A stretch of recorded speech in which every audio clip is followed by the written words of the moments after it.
नमस्कार, जोहार। SP history classes में आप सभी का स्वागत है और मैं आपका एजुकेटर सोम पंडित। आज मैं फ्रांस की क्रांति जो कक्षा 9 एनसीईआरटी का बुक है उससे कुछ महत्वपूर्ण क्वेश्चन बनाया हूँ जो विभिन्न प्रतियोगिता परीक्षा के लिए या फिर जो क्लास 9 में छात्र छात्रा पढ़ रहे हैं उसके लिए काफ़ी महत्वपूर्ण है, जहाँ की जैक बोर्ड के द्वारा जो आयोजित किया जाता है उसके लिए काफ़ी महत्वपूर्ण क्वेश्चन है। चलिए मैं शुरू करता हूँ आज का क्वेश्चन। तो पहला क्वेश्चन देखिए क्या लिखा है। कहता कि फ्रांस की क्रांति कब हुआ था, मतलब फ्रांसीसी क्रांति जो है वह कब हुआ था। तो ये आपका 14 जुलाई 1789 ईस्वी को हुआ था।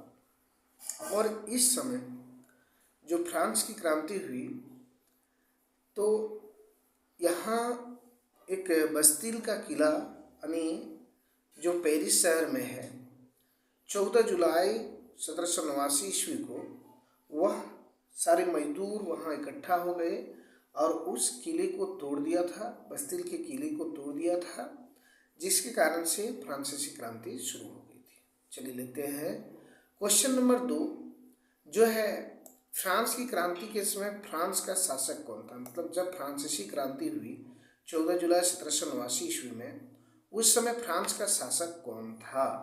तो इसका सही जवाब हो जाएगा लुई 16। मतलब ये लुई 16 जो था उस समय फ्रांस के शासक थे और इसी का समय में फ्रांसीसी क्रांति हुई थी। इसके अनेक कारण हैं जो सब्जेक्टिव क्वेश्चन में आपको मिल जाएगा।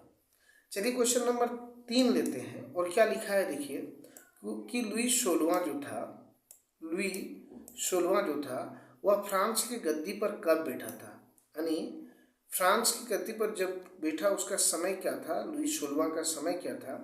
तो ये अब 1774 ईस्वी में कब बैठा था, 1774 ईस्वी में फ्रांस की गद्दी पर लुई 16 बैठा था। चलिए नेक्स्ट क्वेश्चन लेते हैं।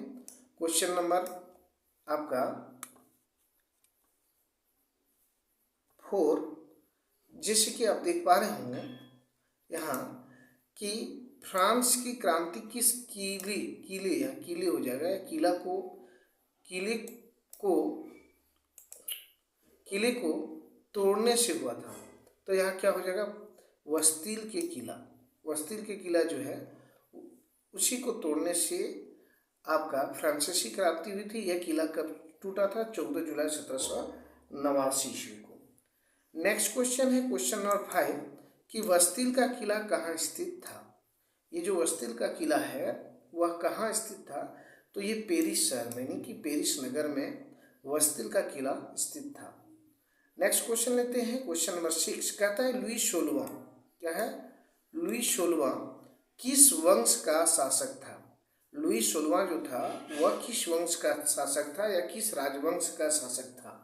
तो ये हो गया आपका बुर्बो राजवंश का शासक था। लुई 16 जो था वह बुर्बो राजवंश का शासक था और इसलिए यहाँ देखिए लुई 16 का पूछता है कि किस वंश का शासक था। नेक्स्ट क्वेश्चन की बात करें क्वेश्चन नंबर 7, जैसे कि आप देख पा रहे होंगे क्वेश्चन नंबर 7 में है, कहता है कि लुई 16 का जो पत्नी थी, पत्नी की क्या नाम था। लुई 16 की जो पत्नी थी उसका नाम क्या था। यहाँ टाइपिंग गलत है, इसका नाम मेरी एंतोइनेट थी। माउस से लिखाएगा नहीं,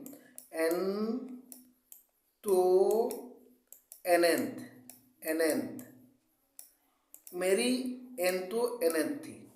मेरी एंतोइनेट यहाँ भी गलत है। मेरी एंतोइनेट कहाँ की राजकुमारी थी। तो ये मेरी एंतोइनेट जो थी वह ऑस्ट्रिया की राजकुमारी थी। कहाँ की राजकुमारी थी, ऑस्ट्रिया की। और उसका जो अगर पूछ दे कि मेरी एंतोइनेट कहाँ की रानी थी तो ये फ्रांस की रानी थी। यहाँ देखिए फ्रांस का जो समाज था वह समाज कितने भागों में विभाजित था। तो फ्रांस का समाज 3 भागों में यानी 3 वर्गों में विभाजित था। पादरी वर्ग, कुलीन वर्ग और साधारण वर्ग। साधारण वर्ग में बहुत सारे लोग आते थे, जैसे वकील, डॉक्टर, टीचर, मजदूर, किसान, सारे लोग आते थे। तो ये 3 वर्गों में फ्रांस की समाज बटे हुए थे। नेक्स्ट क्वेश्चन की बात करें, क्वेश्चन नंबर आपका 10। तो क्वेश्चन नंबर 10 में क्या लिखा है, देखिए यहाँ पे आप देख पा रहे होंगे, कहता कि जमीन पर किस वर्ग का मालिकाना हक था। मतलब यहाँ थोड़ा सा और क्वेश्चन जोड़ते हैं कि सामाजिक एवं राजनीतिक रूप से जमीन पर किस वर्ग का मालिकाना हक था। तो यहाँ कुलीन वर्ग का होगा। देखिए कुलीन वर्ग संख्या में बहुत ही कम थे, लेकिन वह जमीन का मालिक बन गया था। ठीक है, चलिए नेक्स्ट क्वेश्चन लेते हैं, क्वेश्चन नंबर 11 कि फ्रांस की मुद्रा को क्या कहा जाता था। यहाँ देखिए लिब्रे हो जाएगा, ये लिब्रे क्या कहते थे, लिब्रे कहते थे। फ्रांस की मुद्रा जो थी वह लिब्रे थी, और जो अभी वर्तमान समय में नहीं है। देखिए क्वेश्चन नंबर 12 में देखेंगे कि फ्रांस की मुद्रा जो है लिब्रे जो है वह कब समाप्त हो जाएगा, कब समाप्त हुआ था। तो ये फ्रांस की मुद्रा जो है लिब्रे वह 1794 ईस्वी को क्या हुआ, इसको समाप्त कर दिया गया। नेक्स्ट क्वेश्चन की बात करें, क्वेश्चन नंबर 13। तो यहाँ क्वेश्चन नंबर 13 में देखेंगे क्या है, क्वेश्चन नंबर 13 में क्या है, क्या कहता है टाइद, ये दो है, ये दो है। टाइद किस प्रकार का कर था। टाइद जो था वह धार्मिक कर था। क्या था, धार्मिक कर था, और ये चर्च पर अदा किया जाता था। किस पर, चर्च पर लिया जाने वाला कर जो था वह टाइद धार्मिक कर था। यहाँ पूछता है टाइल किस प्रकार का कर था, तो यह प्रत्यक्ष कर था। क्या था, प्रत्यक्ष कर था। टाइल जो था वह प्रत्यक्ष कर था, और वह सीधे राज्य को अदा किया जाता था। मतलब राज्य को भुगतान किया जाने वाला कर जो था उसको कहा जाता था टाइल। चलिए नेक्स्ट क्वेश्चन है, बहुत ही इंपॉर्टेंट क्वेश्चन। जैसे कि आप देख पा रहे होंगे क्वेश्चन नंबर 15 एक ही क्वेश्चन है। क्वेश्चन नंबर 15 में क्या कहता है, कहता कि कौन सा वस्तु था जिस पर अप्रत्यक्ष कर लगाया गया था। कौन सा वस्तु था जिस पर अप्रत्यक्ष कर लगाया गया था।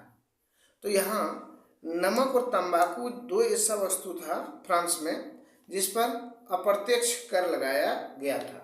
तो ये 15 महत्वपूर्ण या इम्पोर्टेंट क्वेश्चन है जो जेट बोर्ड के लिए काफ़ी इम्पोर्टेंट है, तथा अन्य कंपटीशन में या अन्य प्रतियोगिता परीक्षा में जहाँ से वर्ल्ड हिस्ट्री का क्वेश्चन पूछा जाता है उसके लिए काफ़ी महत्वपूर्ण क्वेश्चन है। चलिए वीडियो अगर अच्छा लगे तो वीडियो को एक बार लाइक, शेयर एंड कमेंट जरूर कीजिएगा, और चैनल पर पहली बार है तो चैनल को सब्सक्राइब करना ना भूलें और बेल आइकन को दबाना ना भूलें, ताकि सबसे पहले वीडियो आप तक पहुँचे। चलिए मिलते हैं नेक्स्ट वीडियो में, तब तक के लिए जय हिंद, जय भारत।